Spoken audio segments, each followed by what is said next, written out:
Tonight, we're going to explore the one question that has sat at the center of space exploration for 60 years. Why haven't we gone to Mars yet? Right now, there are rovers on the Martian surface, driving across ancient riverbeds, drilling into rock, sending data home every day. We know what the soil is made of. We know where the water ice is buried. We know the weather, the geology, the chemistry. And yet, no human being has ever stood on it. Not even close. Most people assume the answer is simple: money, or political will, or just a matter of time. But when you actually look at what's standing between us and Mars, the picture is far more complex than that. By the end of tonight, you're going to understand exactly what's in the way and why getting there may be the hardest thing humanity has ever attempted. Before we get started, if you love exploring the depths of space as much as we do, take a second to like the video or subscribe. It's a simple action, but it helps this channel reach more curious minds like yours. Now, let's begin. Mars has been the next destination for as long as human spaceflight has existed. Every decade since the 1960s has produced serious mission plans, serious engineering studies, and serious commitments from serious agencies. And the reason we haven't gone isn't a lack of ambition or a lack of engineering talent. It's a much more specific set of problems than that. There isn't one problem standing in the way. There are many, each serious on its own, and they're connected to each other in ways that mean you can't just pick one and solve it in isolation. Solve one layer and you find another underneath it, connected to the first in ways you didn't expect. Build a system that works in one environment and it behaves differently in the next. And when you look at all of them together, the picture becomes something else entirely. The first and most fundamental barrier is simply getting there. Earth and Mars orbit the Sun at different distances and at different speeds. Earth completes one orbit in 365 days. Mars takes about 687 days. Because both planets are continuously moving around the Sun at different rates, the distance between them changes constantly and dramatically. At their farthest separation, Earth and Mars can be over 240 million miles apart. At their closest approach, an event astronomers call opposition, they can come within about 34 million miles of each other. For a spacecraft to travel from Earth to Mars efficiently, it must launch during what engineers call a launch window. This is a period of a few weeks, occurring roughly every 26 months, when the orbital geometry of the two planets aligns in a way that allows a fuel-optimal trajectory. On that trajectory, a spacecraft coasts in an elliptical arc around the Sun, bleeding outward from Earth's orbit until it intersects Mars's orbit. At the moment Mars arrives at that same point, miss the window and the options narrow severely. Wait another 26 months for the next one, or burn vastly more propellant to force a trajectory that the natural orbital mechanics resist. In rocketry, propellant is the foundational constraint on everything. Every kilogram of propellant you carry requires additional propellant just to lift that first kilogram off the ground. That additional propellant has its own mass, requiring yet more propellant still. This exponential relationship, described mathematically by the Tsiolkovsky rocket equation, is one of the most uncompromising constraints in all of engineering. There is no workaround. You cannot solve an unfavorable trajectory by simply adding more fuel, because the fuel itself makes the problem worse. On the most fuel-efficient trajectory, the Hohmann transfer orbit, the journey from Earth to Mars, takes between 6 and 9 months, depending on the specific launch window. Not 6 to 9 months of active flying. 6 to 9 months of coasting through space on a ballistic arc, with the engines largely off, the crew sitting inside a vehicle with nowhere to go and nothing to do externally but wait. 6 to 9 months is an extraordinarily long time to live inside a spacecraft. The longest single continuous human spaceflight on record was just over 437 days, achieved by Russian cosmonaut Valery Polyakov aboard the Mir space station in the mid-1990s.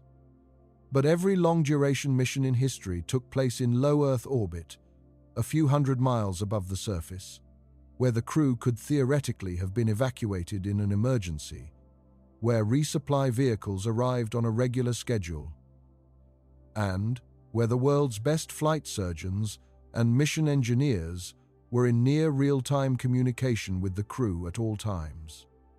A Mars transit crew would have none of those safety nets. And those 6 to 9 months of spaceflight do things to the human body that become more concerning the more carefully you examine them. In microgravity, the near weightlessness experienced in orbital freefall, the human body begins to change in systematic and serious ways. These changes are driven by the same biological logic as all physiological adaptation. The body maintains structures that are used and allows structures that are not used to atrophy. In microgravity, the demands that gravity places on the body disappear, and the body responds accordingly. Bones lose density. Without the constant mechanical loading of standing, walking, and moving under Earth's gravity, the skeleton begins to resorb mineral mass. The weight-bearing regions, the lower spine, the femur, the pelvis, are particularly affected. Studies of astronauts on the International Space Station document losses of roughly 1 to 2% of bone mineral density per month in these regions. After a 6-month mission, a returning astronaut has measurably less bone mass in critical weight-bearing regions than when they left. Intensive rehabilitation can recover much of the lost density over months on the ground. But the process is neither fast nor always complete. For a Mars crew, the significance of bone density loss extends beyond walking and basic mobility. It matters for the physical stresses of entry, descent, and landing, which imposes deceleration forces on the crew's bodies. It matters for the daily physical labor of operating a Mars base in a pressure suit. A crew member arriving at Mars after 9 months of microgravity transit is physiologically compromised in one of the most mechanically demanding phases of the entire mission. Muscle atrophy parallels bone loss. Without constant gravitational loading, the skeletal muscles that maintain posture and support movement, the legs, the lower back, the core, shrink measurably over weeks and months. International Space Station. Crew members spend approximately 2 hours per day following rigorous exercise protocols specifically designed to slow this atrophy. Even with this extensive countermeasure program, measurable muscle loss occurs. The cardiovascular system reorganizes in microgravity in ways that have consequences upon return to a gravitational environment. On Earth, the heart must continuously pump blood upward against gravity to maintain cerebral perfusion, and the venous system in the lower limbs works actively against gravitational pooling to return blood toward the heart. In microgravity, these demands disappear. The heart actually changes shape over the course of a long-duration mission, becoming more spherical and less elongated, as it no longer needs the geometry optimized for pumping against a gravitational gradient. Blood and interstitial fluid redistribute toward the head and upper body, creating the characteristic fullness in the face and congestion that most astronauts describe throughout their missions.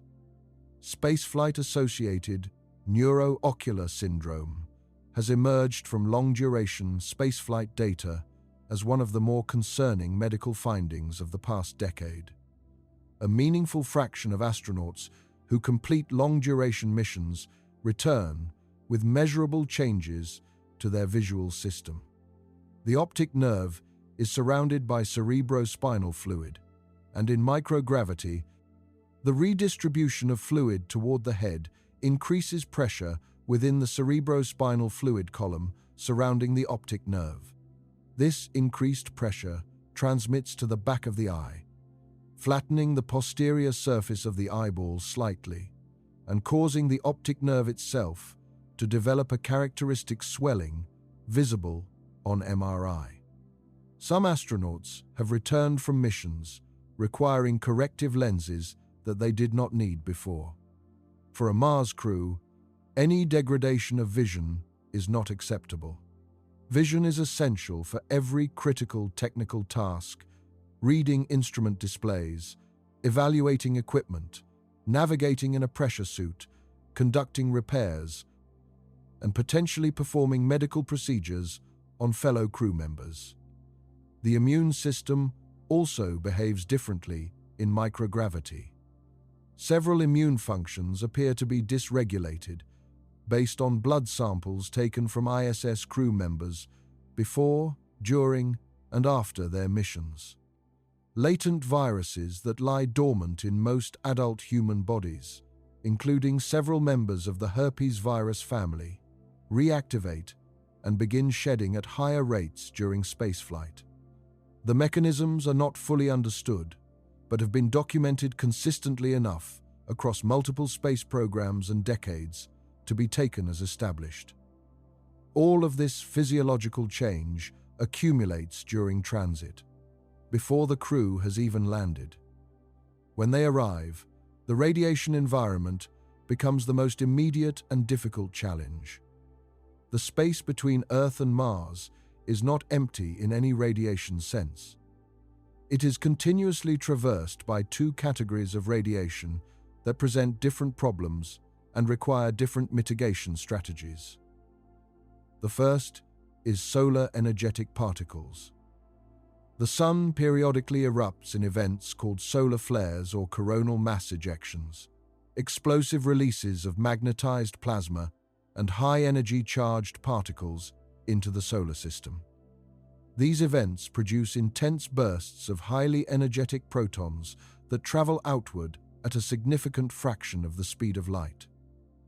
For a spacecraft crew outside of Earth's protective magnetic field, a major solar energetic particle event can deliver radiation doses sufficient to cause acute radiation sickness within hours.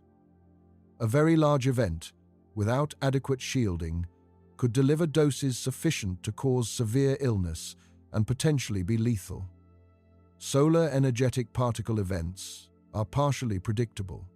Monitoring networks can detect the precursors and provide warnings on timescales of tens of minutes to a few hours, but they are not reliably forecasted days in advance with the confidence needed to plan mission activities around them. The second category is galactic cosmic rays. These are high-energy atomic nuclei. Some of them bear protons, many of them heavier ions, including iron, silicon, calcium, and other elements that originate outside the solar system. They are produced by the extreme environments of supernovae, neutron stars, and other violent astrophysical processes distributed throughout the galaxy and beyond. Galactic cosmic rays carry so much kinetic energy that they penetrate almost any material used for conventional radiation shielding.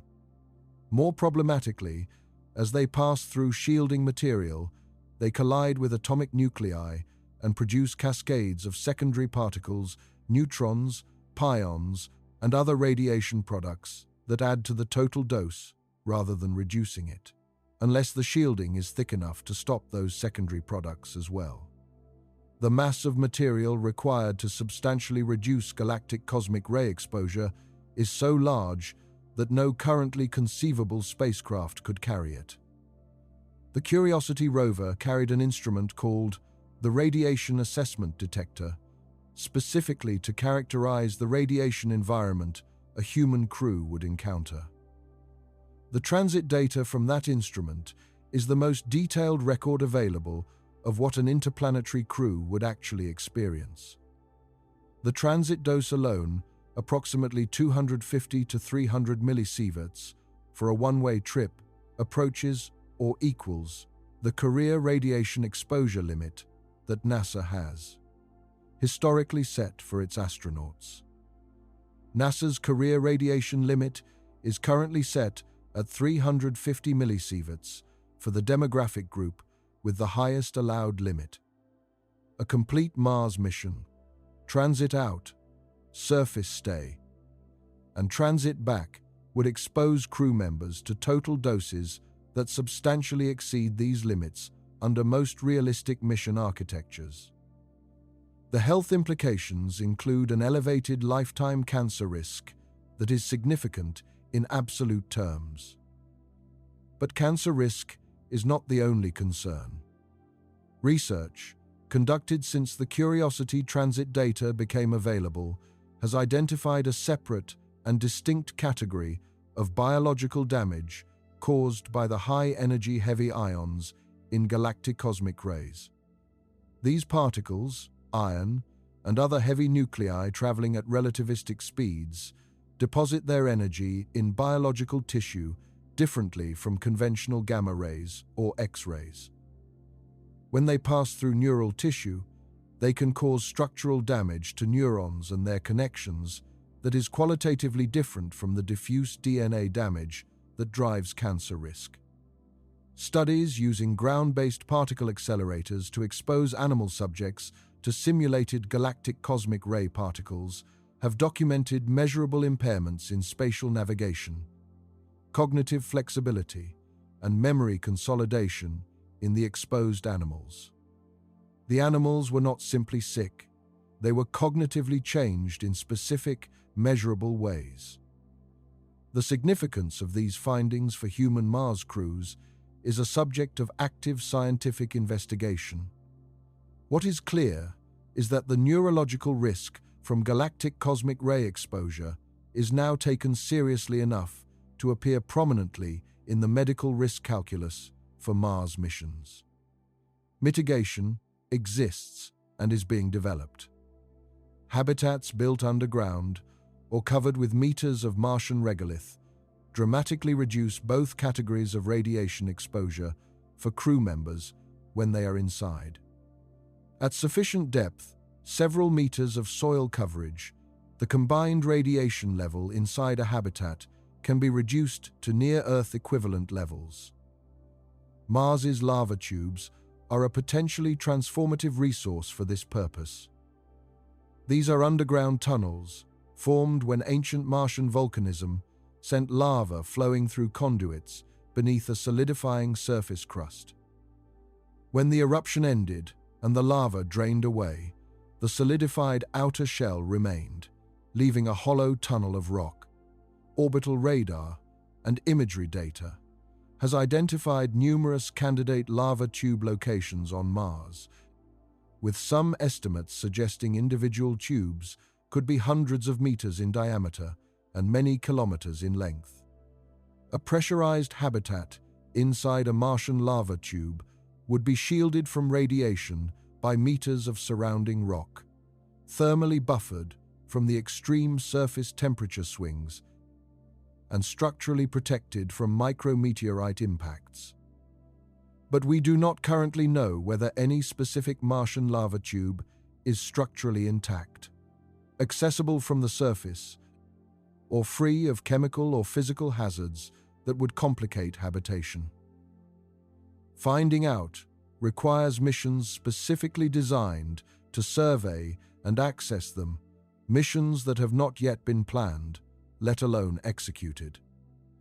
The landing problem is, in engineering terms, one of the most clearly defined and genuinely difficult challenges in the entire Mars colonization effort. Mars has an atmosphere, which provides an opportunity for aerobraking using aerodynamic drag to slow a spacecraft during entry rather than burning all the deceleration propellant. Every successful Mars lander and rover has used this principle. For the mass range of small robotic payloads, 1 metric ton and below, this approach has been refined over decades into a reliable capability. But the Martian atmosphere is also so thin that aerobraking and parachutes alone cannot decelerate heavy payloads to safe landing speeds. The parachutes used for the Curiosity and Perseverance rovers operated near the limits of their capability to decelerate 1 metric ton payloads. A crewed Mars spacecraft would be a fundamentally different scale of payload. Carrying a habitat, full life support, food and consumables for the surface stay, return propellant manufacturing equipment, medical supplies, and the crew themselves, the total mass would be on the order of 20 to 40 metric tons or more, depending on the architecture. No existing entry, descent, and landing system has come close to demonstrating the capability to land this mass on Mars. Propulsive landing, using the spacecraft's own rocket engines to decelerate all the way to touchdown, is the approach most seriously considered for crewed Mars missions.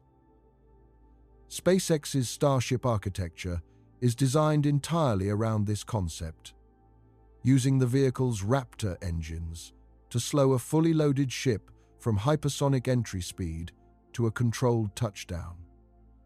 The physics of propulsive landing is not in question.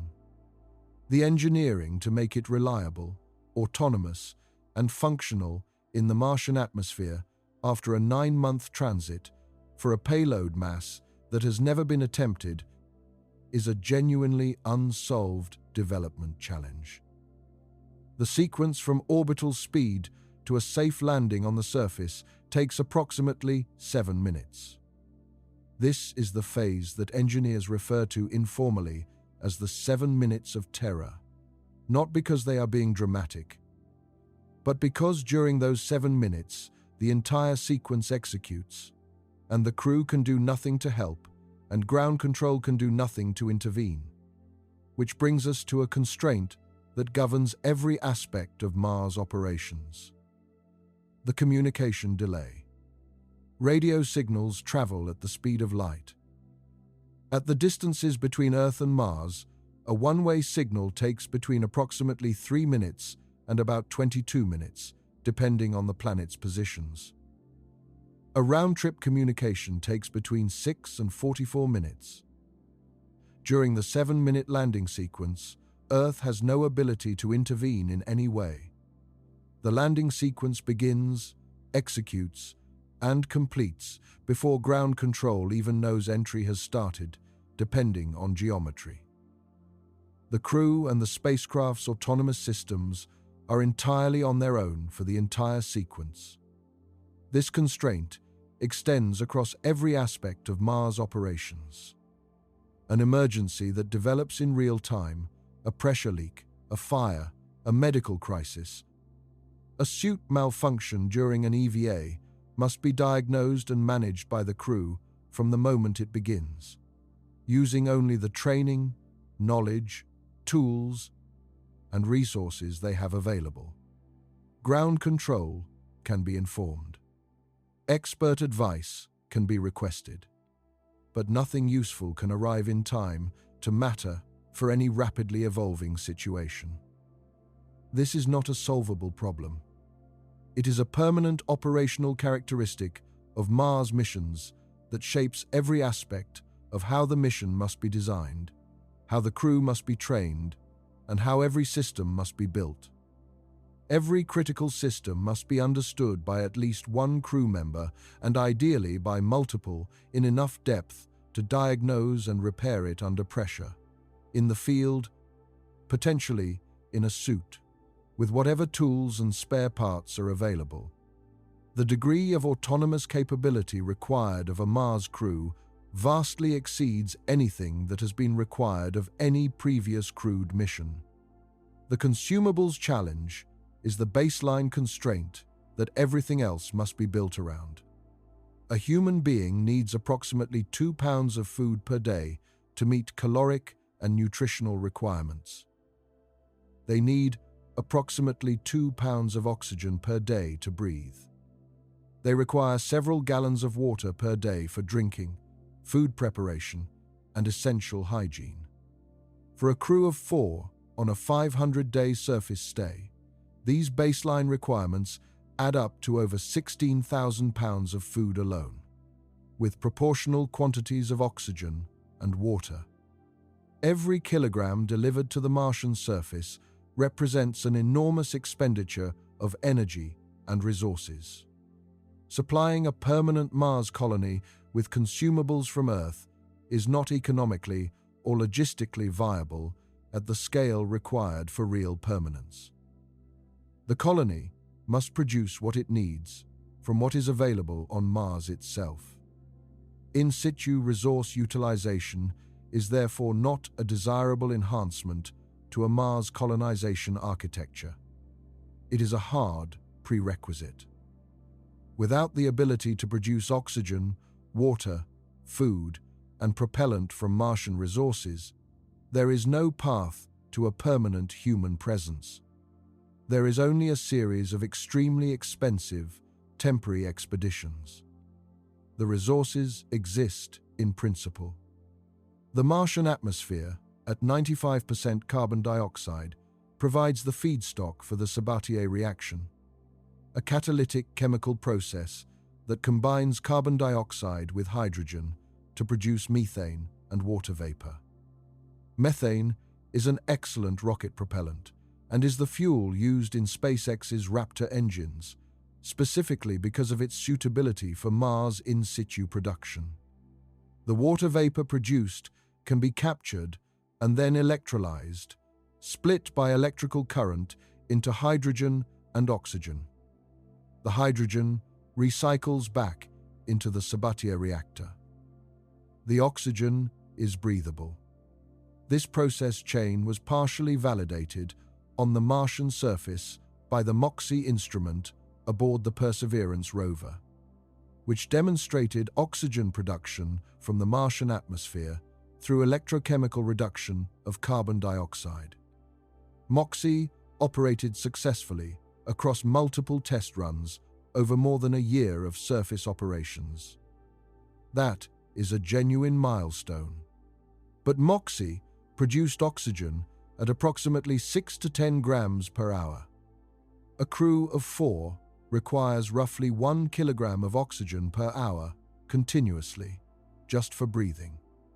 Scaling MOXIE's process by a factor of approximately 100, while making it reliable enough to operate without maintenance for years in the Martian environment, is the engineering challenge that separates a successful demonstration from an operational system. Hydrogen presents a supply challenge. The Sabatier process requires hydrogen as a feedstock, and hydrogen is not abundant in the Martian atmosphere. The primary potential source is water ice, mixed into the subsurface soil at mid-latitude sites. Orbital instruments, including ground-penetrating radar and neutron spectrometers, have identified extensive subsurface water ice deposits across a wide range of latitudes. Extracting this ice requires drilling or excavating to the depth where it occurs, bringing it to the surface, melting it, and then electrolyzing it to separate hydrogen and oxygen. Each step requires specialized equipment and a reliable energy supply.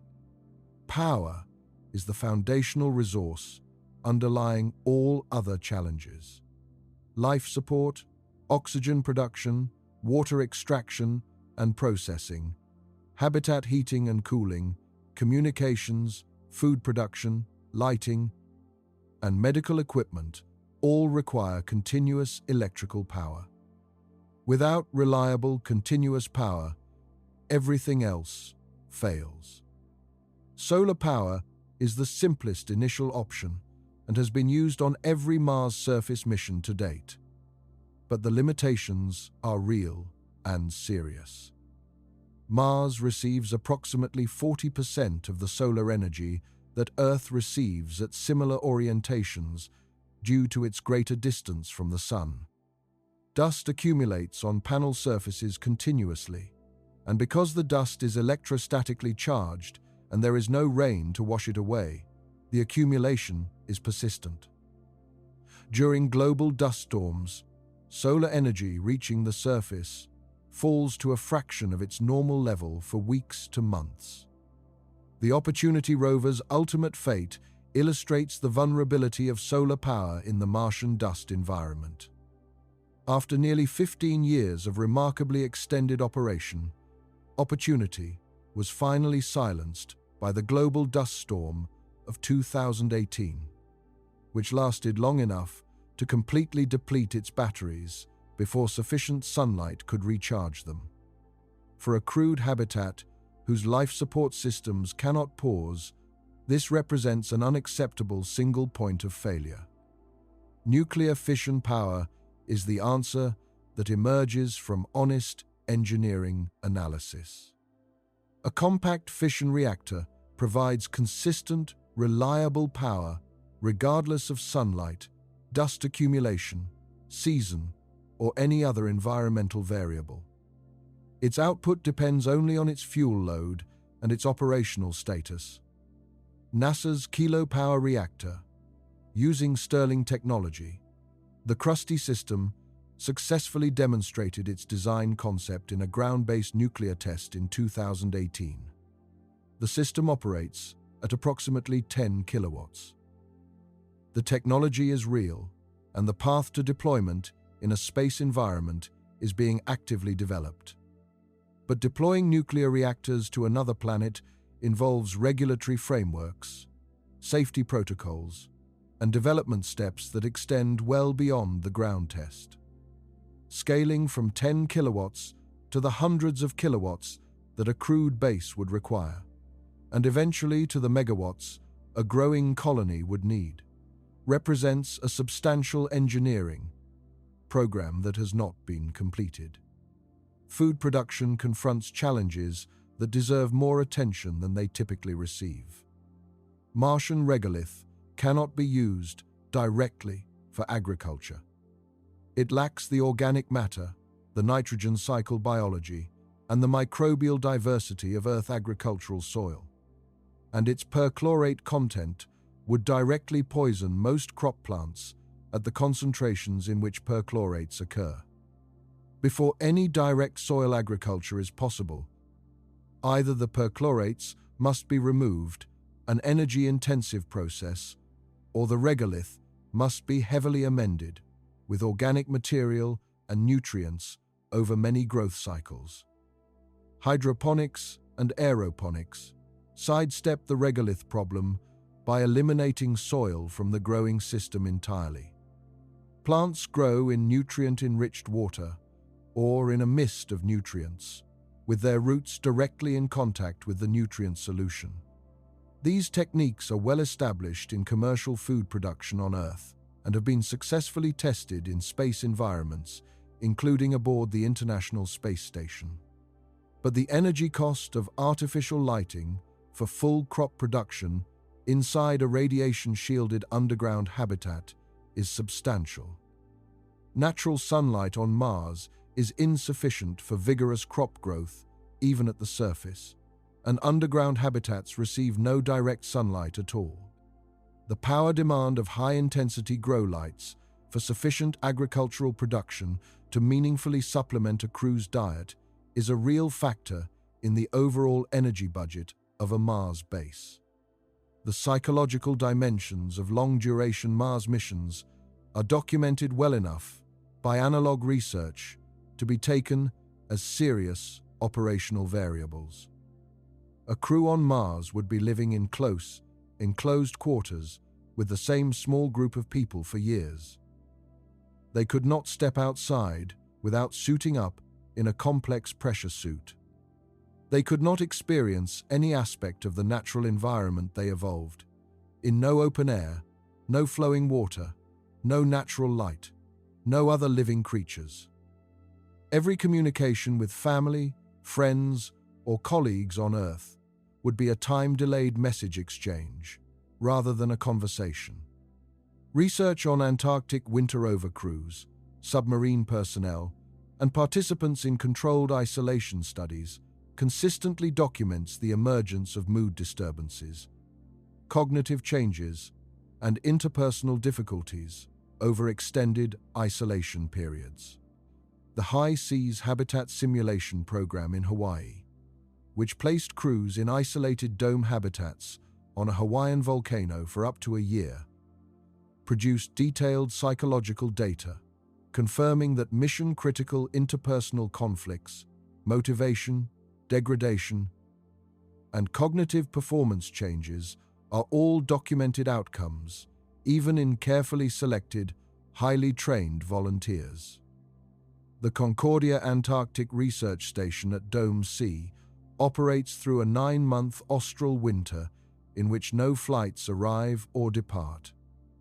Research on Concordia winter cruise over multiple seasons has documented cognitive changes, including slowed processing speed, impaired spatial cognition, and mood dysregulation that deepens as the isolation period extends.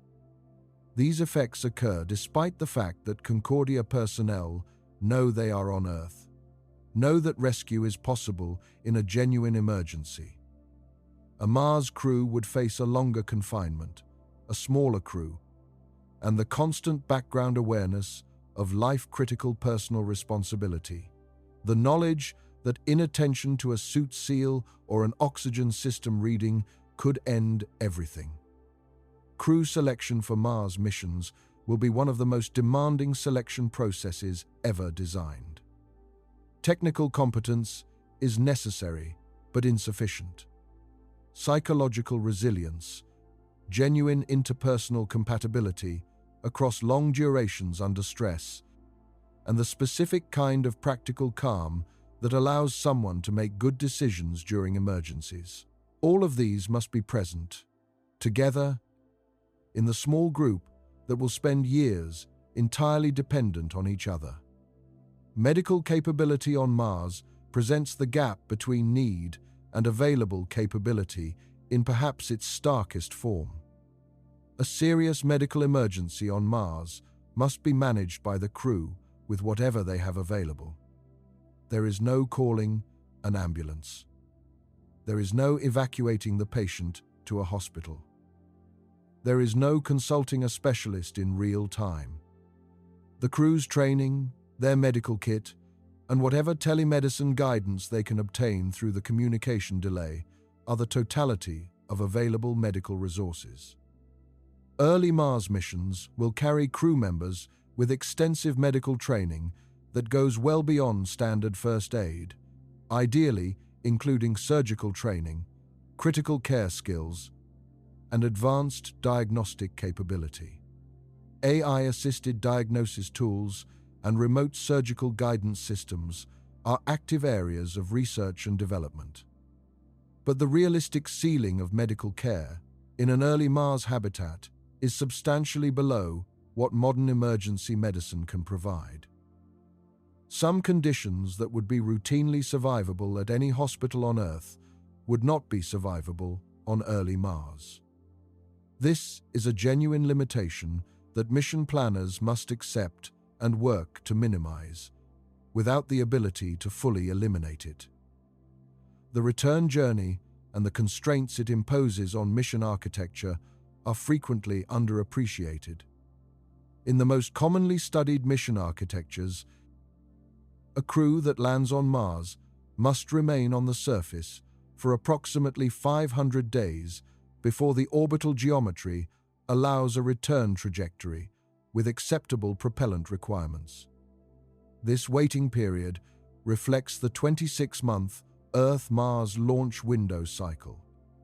The crew lands, and they are committed to a 500-day surface stay, regardless of circumstances.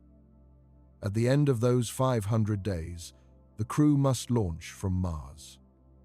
The ascent vehicle must function reliably after sitting on the Martian surface for over a year, exposed to the Martian environment throughout. The launch must succeed on its first attempt, because there is no recovery option if it fails. After reaching Mars orbit, and rendezvousing with the Earth return vehicle, the crew faces another 6 to 9 months of transit home. From Earth departure to Earth return, the total mission duration is approximately 2.5 to 3 years. In SpaceX's Starship architecture, the propellant needed for the return trip is manufactured on Mars before the crew arrives. Using the Sabatier process to produce methane from the Martian atmosphere and extracted water ice. This approach elegantly avoids carrying the enormous mass of return propellant from Earth, but it requires that the propellant production infrastructure be delivered by a prior uncrewed mission, set up and operated successfully for months, and verified as having produced sufficient propellant before any crew leaves Earth. Pre-deployment of critical infrastructure habitats, power systems, propellant plants, food stores, medical supplies, spare parts is central to every serious Mars colonization architecture. Send the hardware first. Verify it works. Then send the people.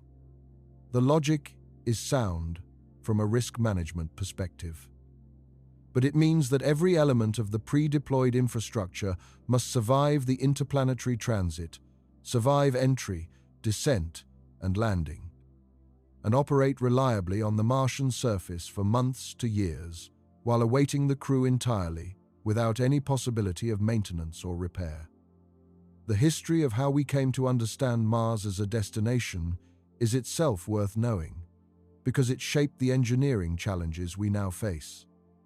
For most of human history, Mars was simply a wandering point of reddish light in the night sky, distinguished from the stars by its motion relative to them. Ancient astronomers tracked its path carefully, but the surface was completely unknown. The first telescopic observations in the early 1600s began to reveal a world with features, a polar ice cap, and what appeared to be a varied surface.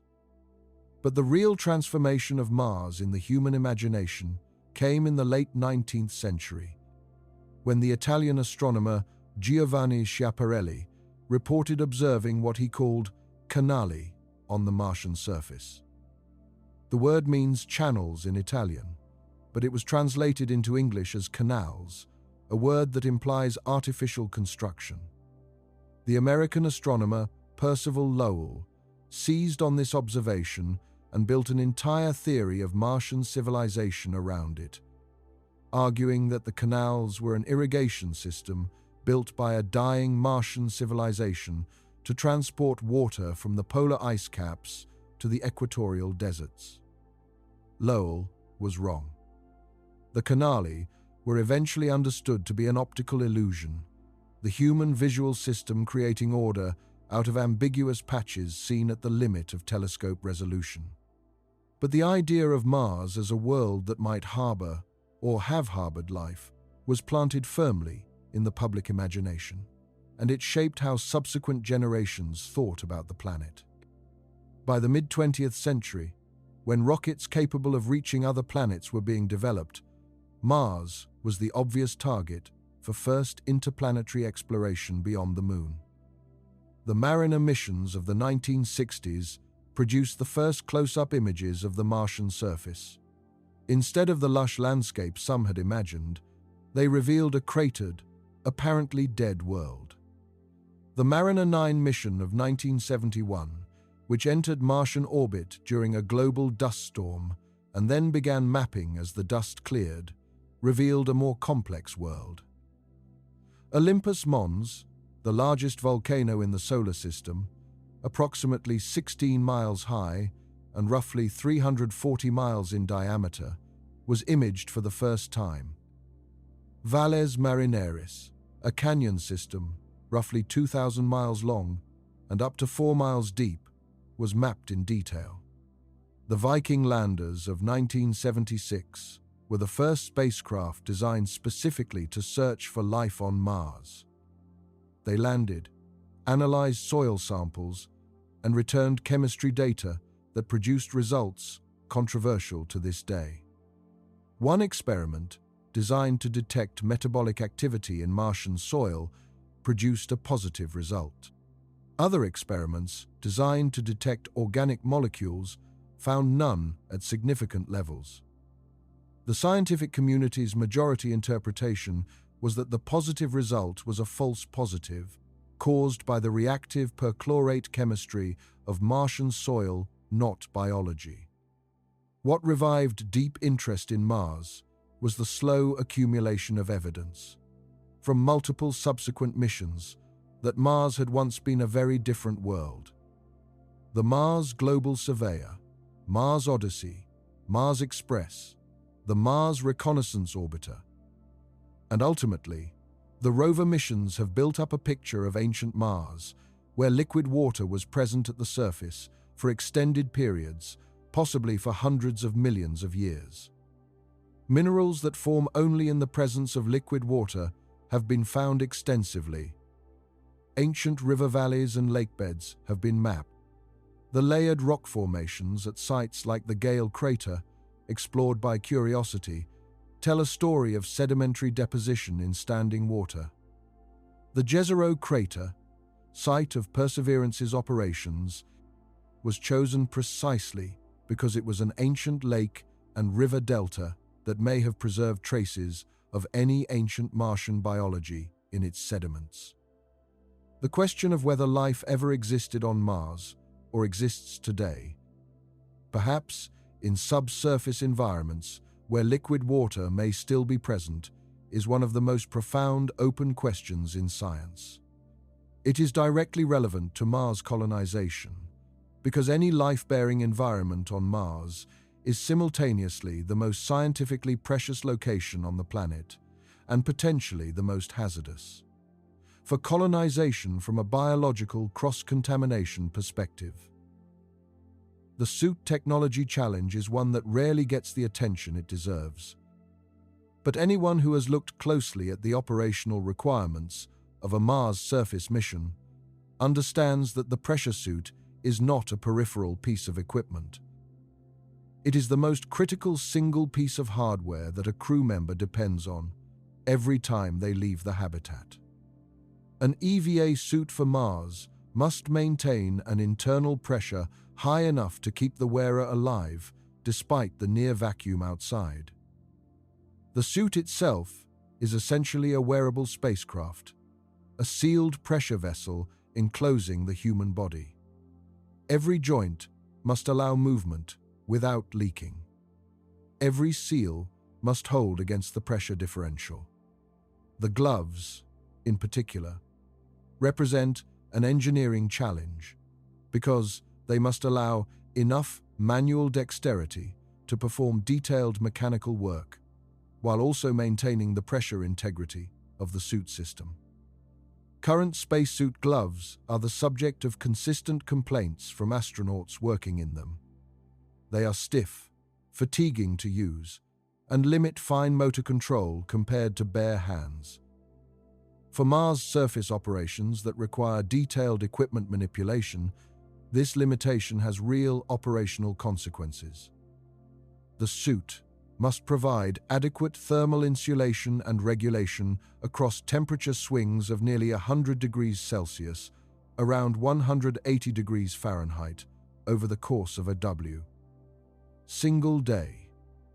It must protect against UV and particle radiation. The Martian surface ultraviolet environment is intense, far more so than at Earth's surface, because Mars has no ozone layer equivalent to absorb UV radiation. And the suit must manage the perchlorate dust problem. Martian dust that adheres to the outside of a suit during EVA must not enter the habitat when the crew member returns. Airlocks and decontamination procedures must be designed to prevent dust from being trapped inside. And the suit itself must be maintained in a way that prevents perchlorate contamination from accumulating in critical areas.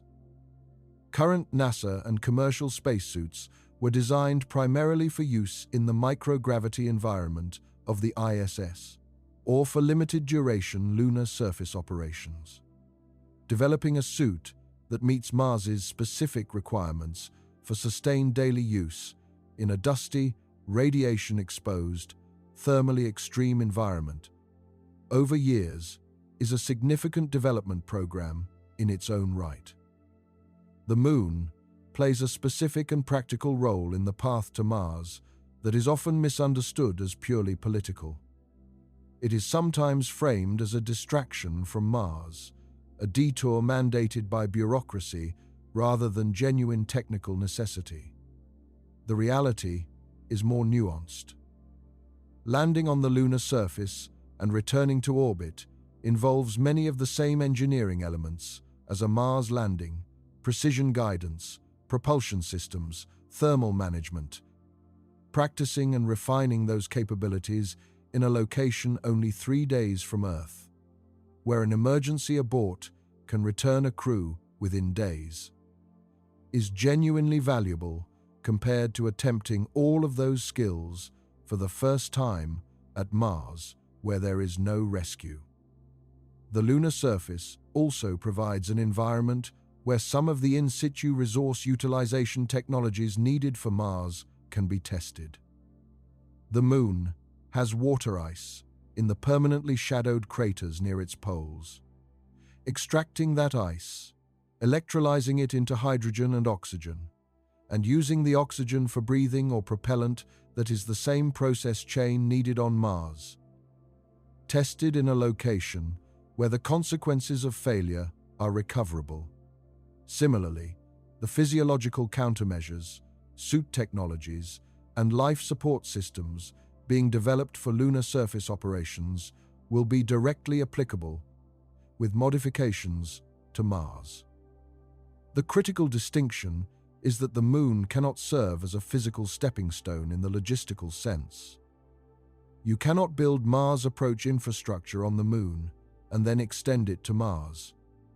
The technologies transfer, the infrastructure does not. The Moon is a test environment and a development platform, not a waypoint on the route to Mars. What the Artemis program does accomplish for Mars is the maintenance of institutional knowledge, operational culture, and political and economic momentum during the decades required to develop Mars-specific capabilities. Human spaceflight programs are fragile in the sense that they depend on sustained funding and sustained commitment across political cycles. The Apollo program demonstrated this in stark terms. After the final Apollo mission in 1972, the capability to return humans to the Moon was effectively lost, not because the physics changed or the engineering became harder, but because the people who knew how to do it moved on. The specific hardware was not maintained, and the institutional knowledge dispersed. Sustaining human exploration capability through the lunar program, while Mars-specific technologies are developed in parallel, is a risk management strategy as much as a technical one. What kind of society would a Martian colony actually be? The early settlers will be selected and trained with an intensity that no previous exploration program has demanded. They will arrive at a place that is simultaneously the most isolated human settlement in history and the most documented, monitored, and technically sophisticated environment humans have ever tried to inhabit. The social dynamics of that environment will be unlike anything in human experience. Small groups of highly capable, highly stressed people, living in forced proximity, sharing every moment of every day, dependent on each other in an immediately life-critical sense. The social structures that work in that environment are not the same social structures that work in a city of millions. They are closer to the social dynamics of a ship's crew or a surgical team, small, high stakes, intensely interdependent groups where individual behavior has immediate and serious consequences for everyone else. What happens when those groups grow? When a settlement of 6 becomes a community of 60, then 600, then 6,000. What governance structures emerge? What social norms develop? What conflicts arise, and how are they resolved when the parties cannot simply walk away from each other?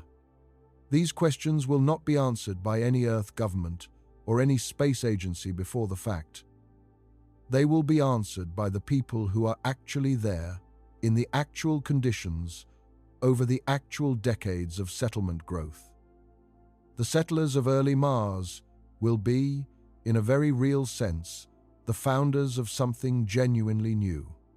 Not just a colony, not just an outpost, but the beginning of a human presence that could, over centuries and generations, become something as distinct from its Earth origins as any civilization in history has been distinct from the cultures that preceded it.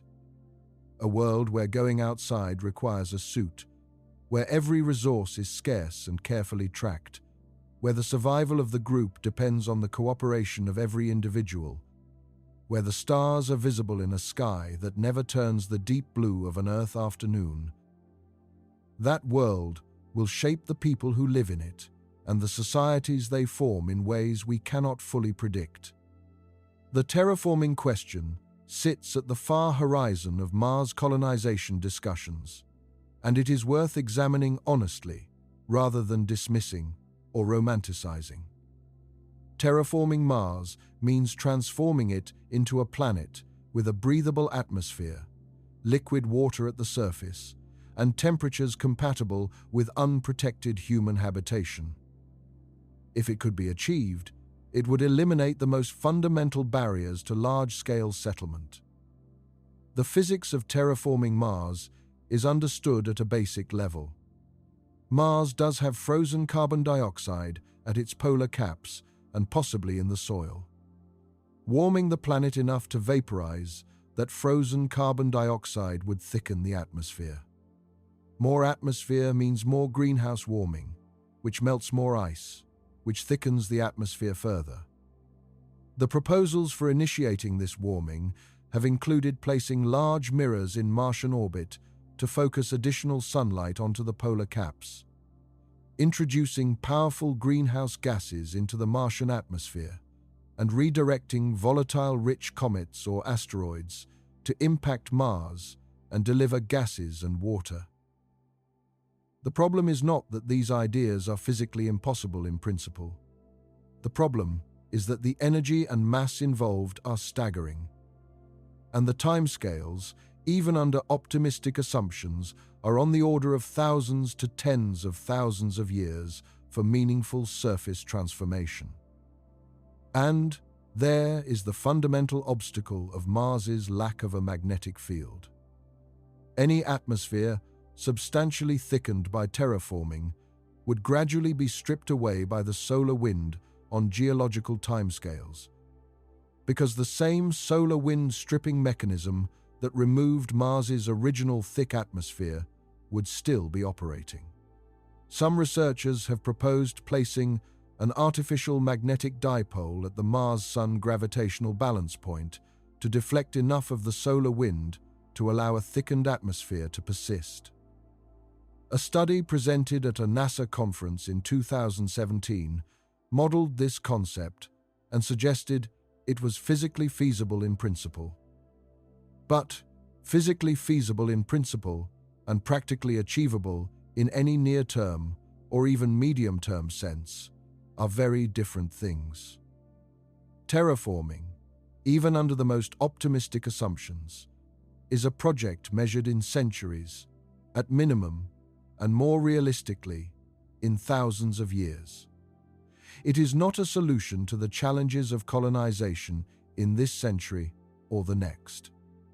It is a context for thinking about the very long arc of humanity's possible relationship with Mars, not a near-term engineering program. The competitive landscape of Mars exploration has changed dramatically in the past decade, and that change matters for how quickly the engineering problems get solved. For most of the space age, Mars exploration was a domain of government agencies, NASA in the United States, the Soviet space program, and later the European Space Agency, and others. The scale of ambition was large, but the pace was constrained by government budget cycles, shifting political priorities, and the conservative risk tolerance appropriate to programs where failure means not just lost hardware, but political damage and the end of careers. SpaceX changed this dynamic in a fundamental way. Not just through the development of Starship, although Starship is the most consequential development in Mars mission architecture in decades, but through the demonstration that a private company, operating with a tolerance for rapid iteration and acceptable failure in testing that no government program could sustain politically, could develop launch vehicles and operational capabilities at a pace that the government programs could not match.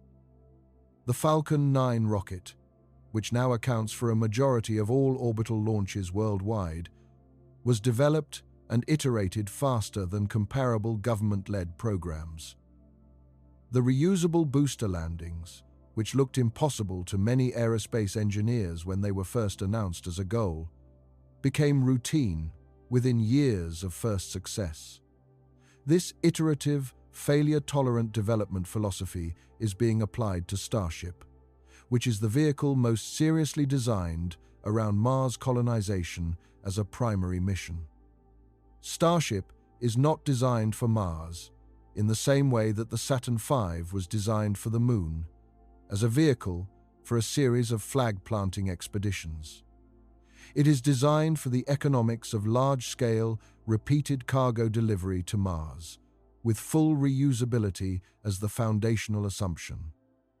The mass it can deliver to Mars, estimated at 100 metric tons to low Earth orbit, in a fully reusable configuration, is of a completely different order from any previous or currently. Operational launch vehicle. If it works as designed and is produced in the numbers that SpaceX's plans envision, the per-kilogram cost of delivering payload to Mars would fall dramatically compared to any historical benchmark. That cost reduction is what makes the economics of large-scale colonization, at least theoretically, tractable, in a way that it was not with previous launch vehicles. China's Tianwen-1 mission, which successfully placed both an orbiter and a rover on Mars in 2021, demonstrated that China has developed a genuine and independent Mars capability. The rover Zhurong operated on the Martian surface for over a year before going into hibernation. Chinese space program officials have referenced crewed Mars missions in long-range planning statements, with timelines that suggest possible crewed flights in the 1940s of this century. The United Arab Emirates Hope orbiter, which entered Martian orbit in February of 2021, demonstrated that the threshold for conducting Mars orbital science has dropped enough to be accessible to a relatively young national space program. India's Mangalyaan mission, which successfully entered Martian orbit in 2014, on its first attempt, demonstrated similar capability at remarkable cost efficiency. The proliferation of national Mars programs does not directly solve the engineering challenges of human colonization, but it does build the global knowledge base, develop the engineering expertise, and establish the institutional momentum that makes the eventual human missions more likely to succeed. Every orbiter that maps the Martian surface in greater detail, every lander that characterizes a potential landing site, every mission that advances our understanding of the Martian atmosphere, subsurface, and radiation environment makes the eventual human mission safer and better planned. The international dimension also raises questions about cooperation and competition that will shape who goes to Mars and on what terms. The Artemis Accords represent one model, a framework of norms and commitments that participating nations sign up to, establishing a common set of principles for how space exploration should be conducted. An alternative model in which major spacefaring powers pursue Mars independently and potentially competitively raises different questions about duplication of effort, risk of conflict over prime landing sites or resources, and the overall pace of development. The history of Antarctic scientific cooperation, where nations with territorial claims set them aside to establish a collaborative scientific presence under the Antarctic Treaty, is sometimes cited as a model for what international Mars governance could look like. The analogy is imperfect, but instructive. What the Antarctic Treaty required was political will to prioritize scientific access and environmental protection over territorial competition. That political will took years to develop and has been maintained through sustained diplomatic effort for decades. Building comparable political will for Mars across a more complex geopolitical landscape, involving both state and private actors. And with higher economic stakes is a diplomatic and policy challenge that exists in parallel to all the engineering challenges. The suit technology question connects to a broader challenge that is easy to underestimate: the sheer duration and intensity of physical work that Mars surface operations require. On the International Space Station, EVA's extravehicular activities, the formal term for working outside the vehicle, in a suit, are carefully planned events, limited in number, supported by teams of specialists on the ground, and conducted in a microgravity environment where the astronaut floats rather than walks. A Mars surface mission is something entirely different. Crew members will be conducting EVAs regularly to set up equipment, to maintain systems, to conduct geological field work, to inspect and repair infrastructure. They will be walking in 1/3 Earth gravity, which is enough to make movement feel natural compared to microgravity, but still enough gravity to make every step in a stiff, pressurized suit a physical effort. They will be doing this for hours at a time. They will be doing it day after day. And they will be doing it in a suit that must protect them against pressure, temperature, radiation, and chemical contamination simultaneously, while still allowing enough mobility to do useful work. The development of Mars-optimized suits is an active area of research. The Z-series suits, developed by NASA in the 2010s, aimed at greater mobility and ease of donning and doffing compared to the extravehicular mobility unit suits used on the ISS. The XEMU suit, developed for the Artemis Lunar Surface Program, represents further progress. But neither of these is optimized for Mars. The combination of gravitational environment, dust chemistry, temperature range, and operational duration that Mars demands has not yet driven a dedicated suit design program to completion. The suit that the first Mars crew wears does not yet exist. Building it, testing it, validating it, for years of Martian surface operations, that is a development program measured in years of focused engineering work. The habitat design problem also deserves more specificity than it typically receives. The habitat must be pressurized to a level that keeps the crew alive and comfortable. Full Earth-level atmospheric pressure is the conservative approach.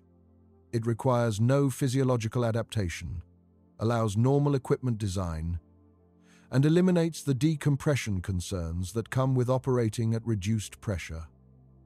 But full atmospheric pressure requires more robust structural design because the pressure differential between inside and outside is larger, roughly 1 atmosphere of overpressure on every surface of BRUPS.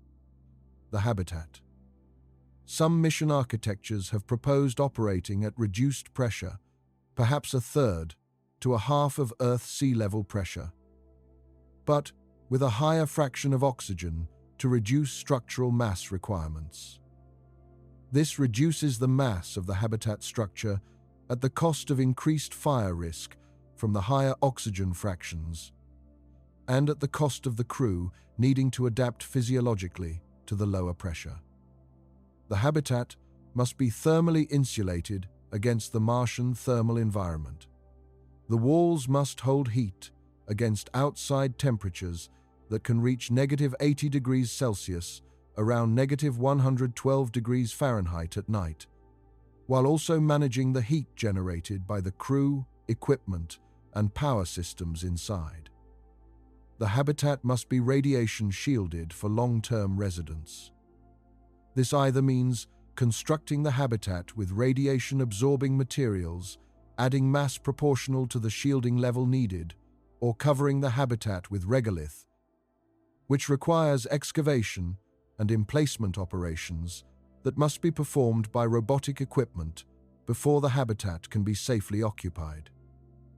The habitat must be large enough for the crew to live in it for years, without the psychological consequences of severe confinement being mission-threatening, while also being small enough that it can be delivered to Mars within practical payload mass limits. The smallest habitats that can be realistically transported to Mars on near-term vehicles are genuinely cramped by any objective measure. Expanding them through additional inflatable modules or additional landed hardware requires multiple missions and complex assembly operations. And the habitat must support all the functions of daily life and work for years without significant external input. Food preparation, personal hygiene, waste management, exercise, sleeping, medical care, scientific work, equipment maintenance. Communications all must be accommodated in a space that, for early missions, is likely measured in tens rather than hundreds of square meters of floor area per crew member. Waste management is a specific operational challenge that is easy to overlook, but is critical in a closed habitat environment. On Earth, waste management is invisible infrastructure. On Mars, everything that enters the habitat as food, oxygen, and water must eventually exit as waste in one form or another. And all of that waste must be managed within the habitat system. Water reclamation from urine and other wastewater is a technology developed for ISS operations and achieves high recovery rates. Current ISS systems recover approximately 90% of water from urine through a combination of distillation and filtration. On Mars, even higher recovery rates would be needed over time as resupply becomes less frequent and eventually impossible. Solid waste must be managed without contaminating the habitat environment. The volume of solid waste generated over a 500-day stay by 4 crew members is substantial. Carbon dioxide exhaled by the crew must be removed from the habitat atmosphere continuously and efficiently. The ISS uses a system that absorbs carbon dioxide in chemical scrubbers and vents it overboard. On Mars, that carbon dioxide could instead be captured and fed into the Sabatier reactor for oxygen and methane production, closing the loop more completely. The engineering of a fully closed-loop atmosphere management system that handles carbon dioxide, water vapor, oxygen, nitrogen, and trace contaminants reliably for years is a substantial technical challenge that is being addressed in research but has not been fully demonstrated at Mars mission scale. The history of how Earth and Mars have been studied together as a pair of worlds tells us something important about why the colonization challenge feels so close yet remains so distant. For centuries after Copernicus and Kepler established that the planets orbit the Sun, Mars was the first world that astronomers seriously imagined visiting. Not the Moon. The Moon was too barren, too airless, too obviously a dead rock. Mars had seasons.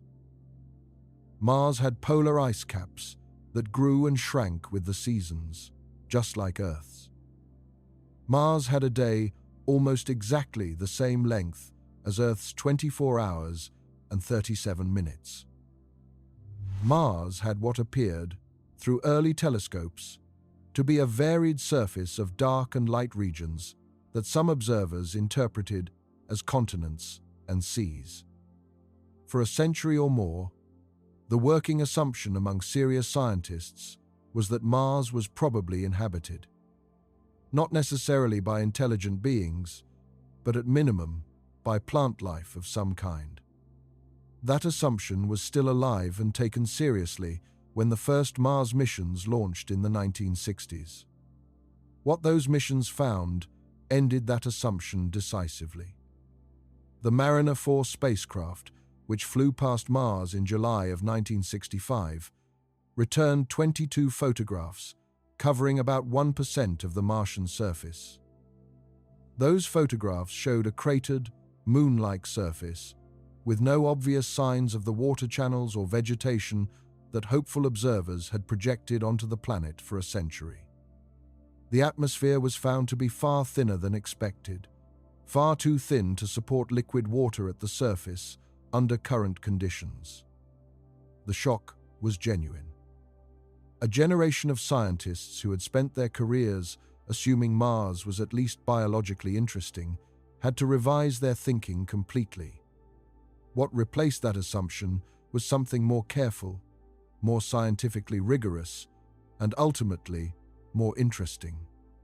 Subsequent missions: Mariner 9 in 1971, the two Viking landers and orbiters in 1976, and then the remarkable series of missions beginning in the late 1990s built a picture not of a dead world, but of a world that had once been alive with geological and hydrological activity.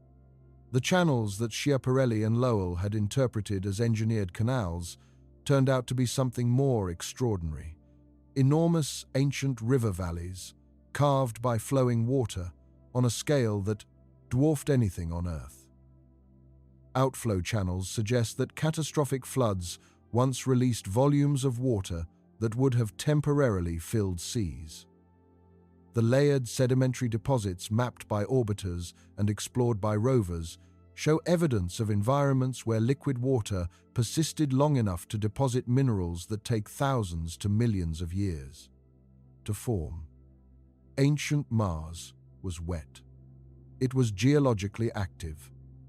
It had a thicker atmosphere and a warmer climate than today. And the question still open, still debated, still driving mission after mission, is whether any of that ancient wet environment was inhabited. The Mars Sample Return Mission, which aims to bring Perseverance's cached samples back to Earth for direct laboratory analysis, is designed precisely to look for the biosignatures that rover instruments cannot detect with confidence.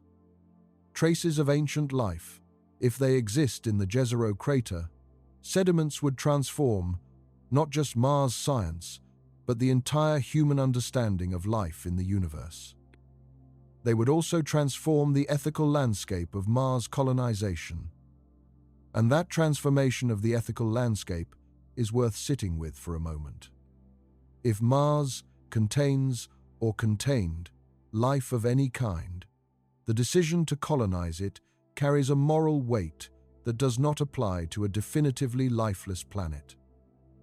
Not because Martian microbes have rights in any legal sense, but because the scientific and philosophical significance of extraterrestrial life, even microbial, even ancient, is so profound that destroying or contaminating the evidence before it can be fully studied would be an irreversible loss to human knowledge.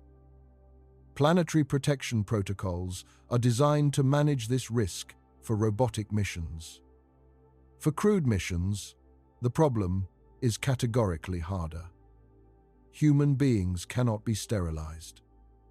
A crew of 4 arriving on Mars carries perhaps 300 trillion microorganisms between them, distributed across their skin, their gut, their lungs, and every surface they touch.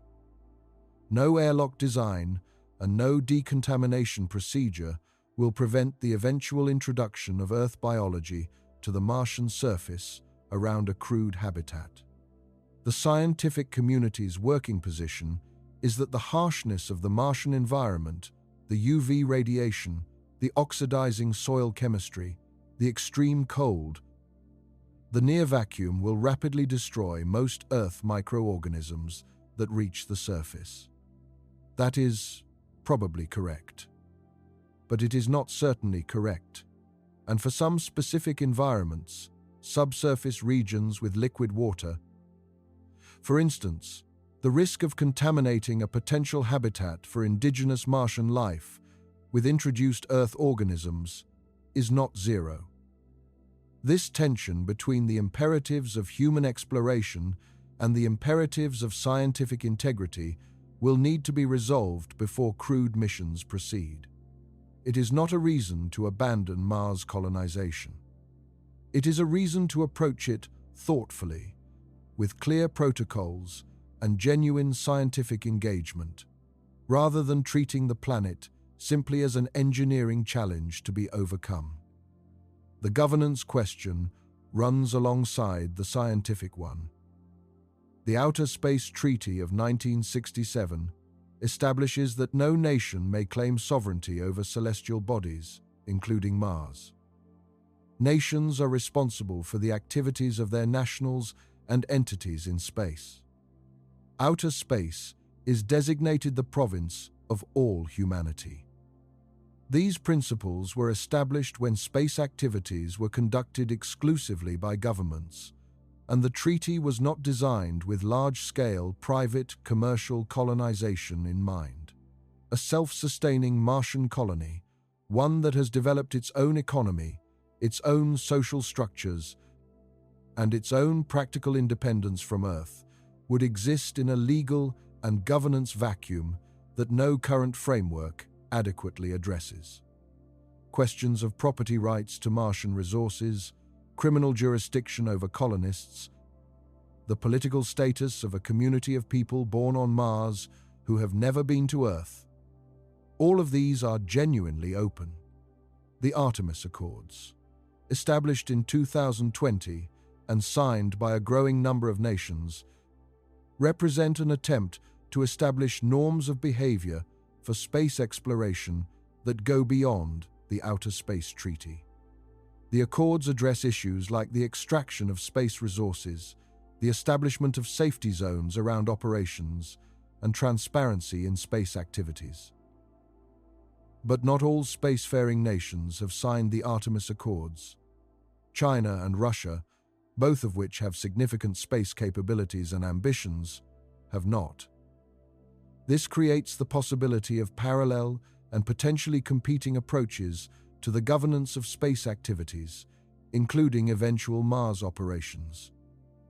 The geopolitical dynamics of Mars colonization will be shaped by the relationships and agreements or disagreements between the major space powers in the coming decades.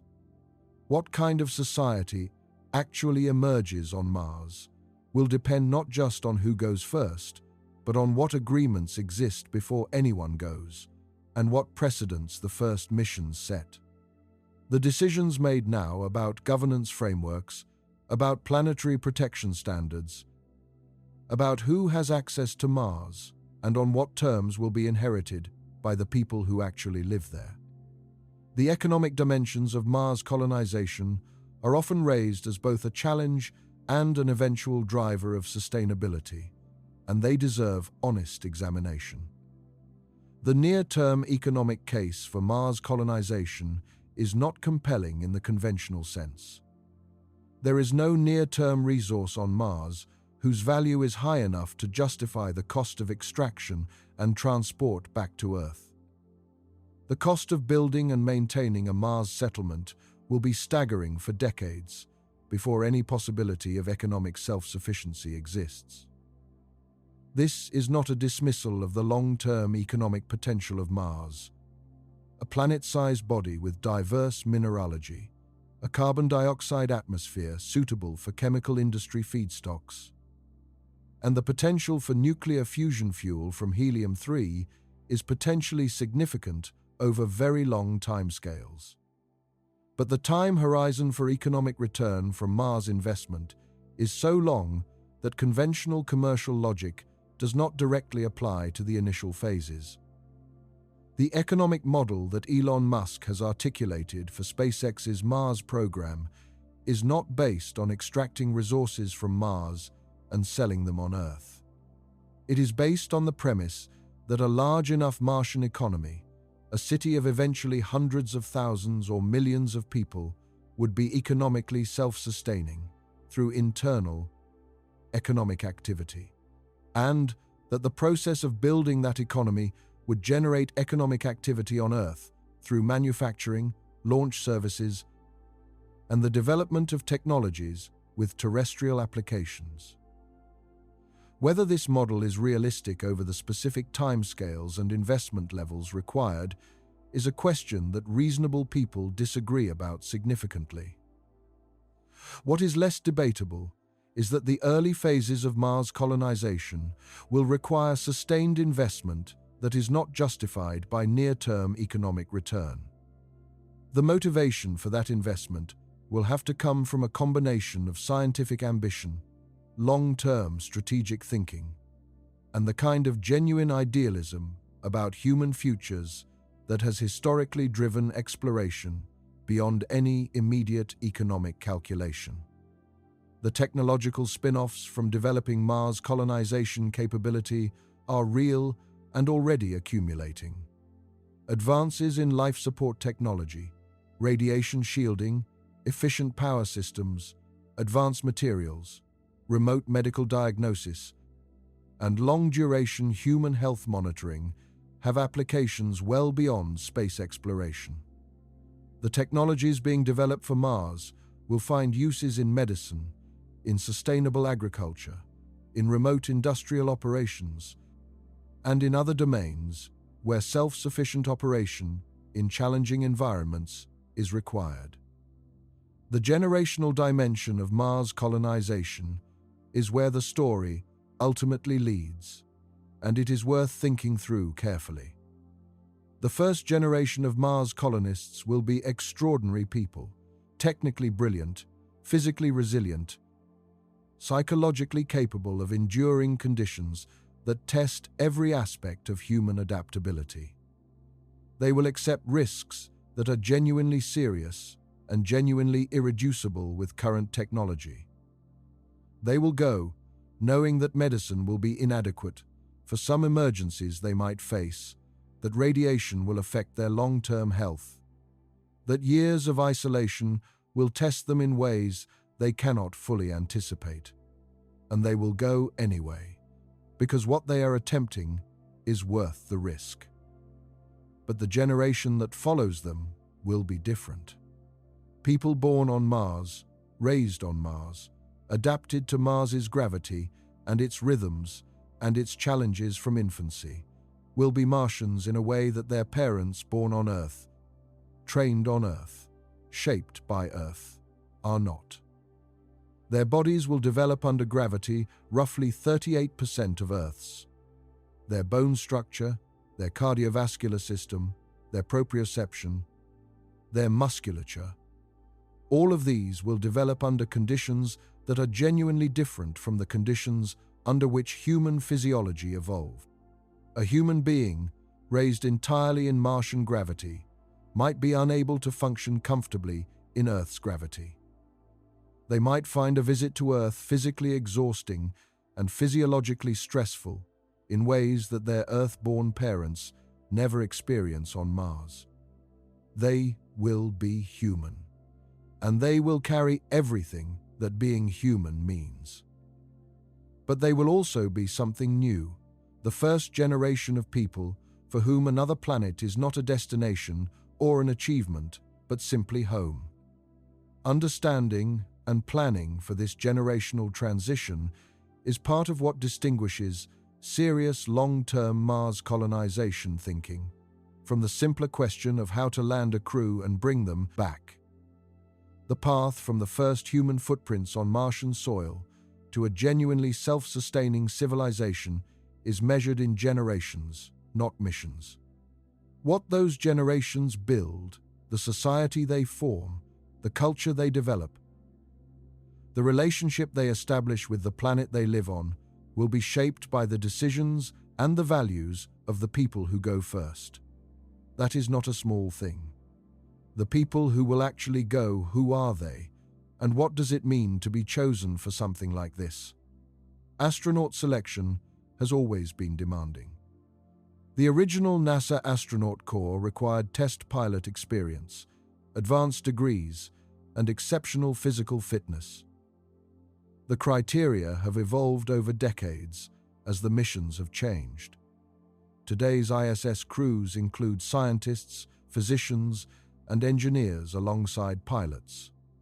Mars crews will require something different again, and the selection criteria will need to reflect the specific demands of a mission unlike any that has come before. The combination required is genuinely unusual. Deep technical competence in multiple domains, because the crew will be small and everyone will need to cover multiple roles. Extraordinary physical resilience, because the mission will impose physiological stresses over years that previous missions have not sustained. Psychological stability of a specific kind, not the absence of emotion, but the capacity to process extreme stress, isolation, and interpersonal friction without dysfunction. The ability to make sound decisions under conditions of uncertainty, fatigue, and incomplete information. Medical capability well beyond first aid. And perhaps most importantly, the genuine willingness to accept risks that are serious and real, not as abstract possibilities, but as concrete probabilities that the crew understands in detail before they ever leave Earth. Research on what predicts success in isolated, confined, and extreme environments consistently points away from the kind of individual heroism that popular culture tends to celebrate, and toward the capacity for sustained, quiet competence. The people who do best in these environments are not necessarily the most impressive in conventional terms. They are the people who maintain their routines when motivation fails. They are the people who manage their own emotional states without burdening others. They are the people who are genuinely curious and genuinely useful, even at the far end of month 11, in an enclosed space. Those traits are partly innate and partly trained, and identifying them reliably in advance is one of the most important and least understood challenges in Mars mission planning. The selection process for the first Mars crews will be one of the most consequential decisions any space program has ever made. Get it wrong, and the most expensive and dangerous human expedition in history fails not because of a technical problem, but because of a human one. Get it right, and the crew becomes not just the people who first walk on Mars, but the people who prove that it can be done and demonstrate to everyone who comes after that the barriers are real but not infinite. The step-by-step architecture of how Mars colonization actually unfolds over time is worth mapping out explicitly, because it changes how you think about what is being attempted. It is not a single mission. It is not even a program in the conventional sense. It is a sequence of progressively more capable phases, each one dependent on the success of the one before it, spanning decades and requiring decisions that outlast any individual administration, company leadership, or generation of engineers. The first phase is precursor robotics, the ongoing work of characterizing the Martian surface, atmosphere, and subsurface in the detail needed to select landing sites, design life support systems, and understand the resource availability that future missions will depend on. This work is being done now by the missions currently operating at Mars and by the missions in development. the Mars Sample Return Campaign, the planned drilling missions, the continued orbital monitoring, all of this feeds into the knowledge base that human missions will need. The second phase is the demonstration of key enabling technologies in relevant environments. This includes the lunar surface operations of the Artemis program, where life support, EVA suit technologies, in situ resource utilization, and nuclear power systems can be tested in conditions more demanding than low Earth orbit, but with the safety net of a 3-day return to Earth. It includes the continued development and testing of Starship toward the operational capability required for Mars missions. It includes the development and qualification of radiation shielding approaches, spaceflight medicine countermeasures, and closed-loop life support systems. The third phase is the first crewed Mars mission. This will likely be a short-duration visit, a crew that lands, conducts initial operations, and returns to Earth within the first available return window rather than a long surface stay. Even a 30-day surface stay on the first crewed Mars mission would be an extraordinary achievement and would validate the entire capability stack in a way that no robotic mission can. It would also reveal, in operational conditions, that no Earth-based simulation can fully replicate what doesn't work as planned. Because something always doesn't work as planned. The history of complex space missions is a history of contingency, of systems behaving differently than expected, of crews improvising solutions to problems that simulations didn't predict, of lessons learned that reshape the programs that follow. The first crewed Mars mission will teach the engineers who designed the second more than all the Mars simulations on Earth combined. The fourth phase is the build-up of a permanent base, successive missions that add infrastructure, expand habitation capacity, develop in-situ resource production, and build the operational capability needed for progressively longer stays and eventually year-round habitation without rotation back to Earth. This phase is where the hardest long-duration challenges are actually confronted in operational conditions. The radiation management strategies, the food production systems, the psychological support structures, the medical protocols, all of these will be tested, refined, and sometimes found inadequate and redesigned over the course of this phase. The fifth phase, the actual transition towards self-sufficiency, is the one that most discussion of Mars colonization jumps to prematurely. It is the phase that requires not just technical solutions, but a sufficient population, sufficient manufacturing capability, and sufficient accumulated knowledge to sustain complex operations without Earth support. This phase is decades away from where we are now, possibly much more than decades. But it is the phase that makes everything else worth doing. Because what comes after it is what the optimists are actually talking about when they talk about a multiplanetary civilization. Not the first landing, not the first base. The moment when Mars becomes a place where human beings live, not just visit permanently, independently, with all the complexity and richness that human civilization contains. That moment is far away. But the path to it begins with everything that is being worked on right now. The artificial gravity question deserves more attention than it typically receives, because it sits at the intersection of the physiological and engineering challenges in a way that could potentially resolve the most serious medical concerns of transit if it can be made to work. The concept is straightforward. Rotate part of the spacecraft, and objects inside press against the outer wall the way objects press against the floor on Earth. The faster the rotation and the larger the radius of rotation, the stronger the effective gravity. In principle, a rotating section of a spacecraft could provide something close to full Earth gravity throughout the transit, preventing or dramatically reducing the bone loss, muscle atrophy, cardiovascular changes, and fluid redistribution that accumulate over months of microgravity exposure. The physics works. The engineering is what makes it so difficult. To generate something close to full Earth gravity at rotation rates slow enough that the human vestibular system can adapt without causing persistent disorientation, you need a radius of rotation somewhere around 200 to 300 meters. That is the length of 2 to 3 American football fields as a spinning ring or a pair of arms attached to your spacecraft.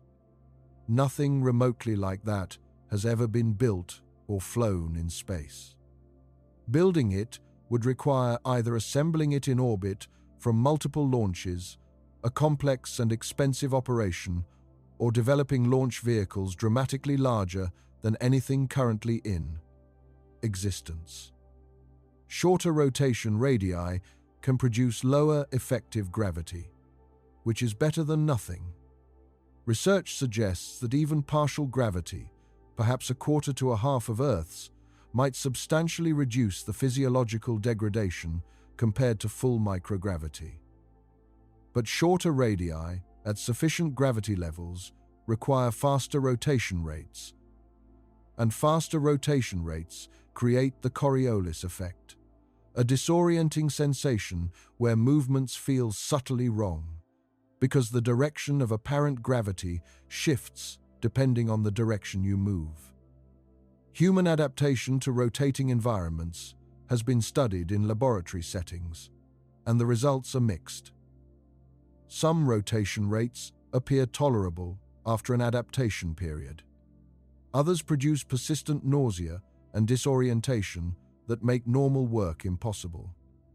Translating laboratory tolerance data to the practical situation of a crew living and working in a rotating section for 9 months, while also conducting the mission operations, maintenance, and scientific work that a Mars transit requires, remains an area of genuine uncertainty. The fact that no Mars mission architecture currently under active development includes a rotating gravity section tells you something about how the engineering trade-offs are currently being assessed. The mass, complexity, and cost of implementing artificial gravity on a near-term Mars transit vehicle are judged, for now, to outweigh the physiological benefits, particularly given that exercise countermeasures, pharmacological interventions, and other approaches to managing microgravity physiology are still being refined. This may change. If the physiological data from further long-duration spaceflight studies shows that currently available countermeasures are inadequate to protect crew health over a 9-month transit, the calculus changes. At that point, artificial gravity, despite its engineering difficulty, may become not just desirable, but necessary for a crew to arrive at Mars in adequate condition to do what needs to be done. It is a problem that is not yet solved, not yet abandoned, and not yet urgent enough to have forced the engineering solution that it may eventually require. There is one more dimension that sits underneath everything else discussed tonight, and it is perhaps the most important of all: the minimum viable population question. A self-sustaining colony is not just about life support and food production and radiation shielding. It is about the number of people required to maintain the full range of technical, medical, social, and cultural capabilities that a complex community needs to persist indefinitely. Researchers who have studied this question, drawing on population genetics, organizational theory, and the history of isolated human communities, consistently point to the same uncomfortable conclusion. The minimum viable population for genuine long-term sustainability is far larger than most near-term mission plans envision. From a genetic perspective alone, Avoiding the health consequences of inbreeding over multiple generations in an isolated population requires a founding population of at least several hundred genetically diverse individuals. The more conservative estimates put the minimum founding population for genetic health above 1,000. But genetics is only one dimension of the problem. A technically complex settlement requires people with a diversity of specialized skills, engineers of multiple types, medical professionals of multiple specialties, agricultural specialists, chemists, physicists, software developers, machine operators, teachers, and many others. The smaller the population, the more each person must cover multiple roles. And the smaller the population, the more vulnerable the community is to the loss of critical knowledge or skill from a single accident or illness that takes one irreplaceable person out of the picture. Historical examples of small, isolated communities that attempted technological self-sufficiency are not encouraging. Communities that start small and remain isolated tend to lose technical capabilities. Over time, the knowledge becomes concentrated in too few individuals. The social structures become too rigid, the genetic diversity too limited. The population required for a community to sustain and transmit complex technical knowledge across generations without losing critical capabilities is substantially larger than what a few dozen mission specialists can provide. This reality shapes what kind of Mars presence is actually sustainable in the long run. A series of rotating scientific outposts, even sophisticated ones, is not the same thing as a colony. A colony requires accumulation of people, of knowledge, of infrastructure, of productive capacity over time. That accumulation requires both a large enough founding population and a sustained enough flow of new arrivals to grow toward the threshold of genuine self-sufficiency before the flow of Earth support stops. The architecture that makes this possible does not yet exist. It requires launch costs low enough to make large-scale population transport economically feasible. It requires habitat construction at a scale and pace that has not yet been demonstrated. It requires in-situ manufacturing capability sufficient to reduce dependence on Earth supply over time. And it requires the kind of sustained political and economic commitment across decades that has historically been very difficult to maintain for any single program. None of this is a reason to abandon the goal.